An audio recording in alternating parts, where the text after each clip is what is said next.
তো গাইস আমি আজকে একটা ইন্টারেস্টিং জিনিস, সেটা হচ্ছে অ্যাপেল আইফোন। তাদের অ্যাপেল আইফোন হচ্ছে সেই আইফোন জলে দেওয়ার পরেও নাকি সেখানে ফোন আছে। তো আমি এটা বিশ্বাস করি না, আশা করি তোমরা বিশ্বাস করো না। তো আমরা ওই জিনিসটাই চেক আউট করার জন্য আজকে দেখবো যে এটা বিশ্বাস করার মতো কি না। তো গাইস লেটস স্টার্ট। দাদা তুমি রেডি? फोनটা जले देওয়ার জন্য रेडी? एकदम एकदम साला फोन लिया है इतना महंगा, साला इसका पानी में नहीं फेंकेंगे तो कहाँ फेंकेंगे? क्या बोल रहा है? तो चलिए हमारा जो एक्सपेरिमेंट है वो शुरू करते हैं गाइस। चलो তো বন্ধুরা আমি যে জিনিসটা তোমাদেরকে দেখাতে যাচ্ছি সেটা হচ্ছে তাদের আইফোন ও জলে ফেলবে, তোমাদের সামনেই ফেলবে, আর সেখানে ফোন করবে কে? Ribbon ready?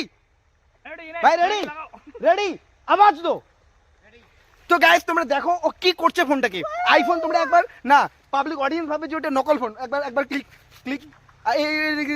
তো গাইস তোমরা দেখতে পাচ্ছ এটা একদম পিওর আইফোন, ঠিক আছে? IPhone 14 plus. তো আমরা দেখবো তাদের কিভাবে জলে ফেলে দিল, ঠিক আছে? গাইস দেখো দেখো দেখো দেখো দেখো, চলো চলো ছাড়ো। Okay let's start the experiment. চলো ফোন লাগাও। ওয়াও গাইস দেখতেই পাচ্ছ তোমরা, অ্যামেজিং অ্যামেজিং অ্যামেজিং রিপন ভাই জিও। গাইস একদম ক্লিয়ার দেখা যাচ্ছে জলের ভিতরে ফোন এসছে। এটা আনবিলিভেবল, এটা বিশ্বাস করার মতো না গাইস।